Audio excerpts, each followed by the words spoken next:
આજે હું perfect crop science વતી પ્રગતિશીલ ખેડૂતની મુલાકાતે આવ્યો છું, જેઓએ PS 47 અને રિબોઝમ પાવડરનો છંટકાવ કરેલો છે, જેઓ પિથલપુર બંસી એગ્રોમાંથી લાવેલા છે.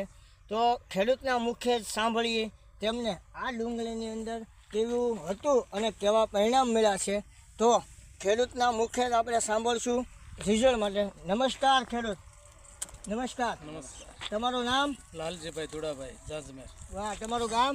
જાજમેર. જાનબેન, તમે આ ડુંગળીની અંદર કઈ દવા વાપરેલી?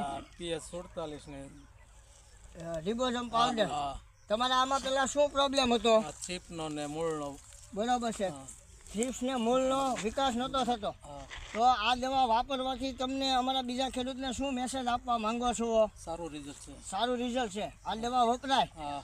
તમે કેટલા છંટકાવ કર્યા છે?